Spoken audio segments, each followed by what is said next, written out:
Success always takes help. The awe-inspiring Simon Sinek asks, how do you explain when things don't go as we expect?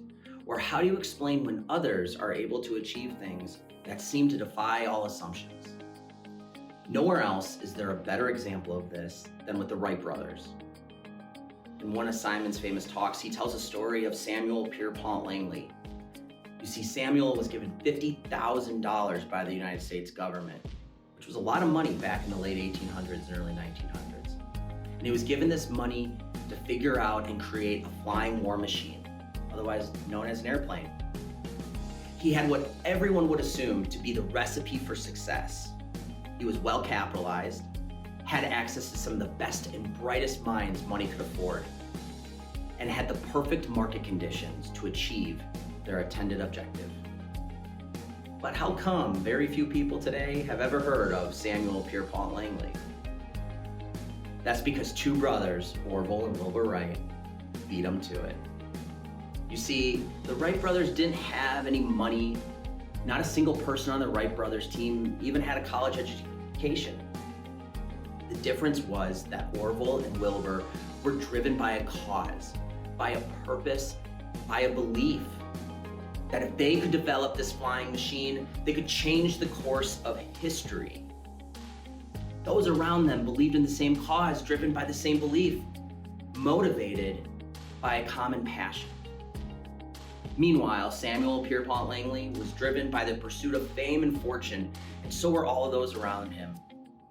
The people who believed in the Wright brothers did so with the blood and sweat and tears, and not for the paycheck. And as a result, on December 17th, 1903, the Wright brothers took flight, and very few people were there to experience it. The irony is that on December 17th, 1903, Samuel Pierpont Langley quit. You see, he wasn't getting rich or famous, and so he hung it up. Simon goes on to finish his story by saying, if you talk about what you believe, you will attract those that believe what you believe, whether that be your customers or your employees.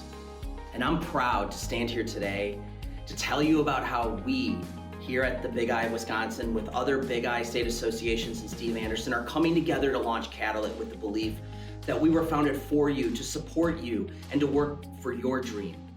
We share your passion.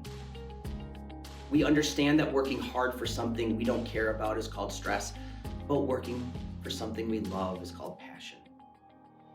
We are enthusiastic about seeing you succeed.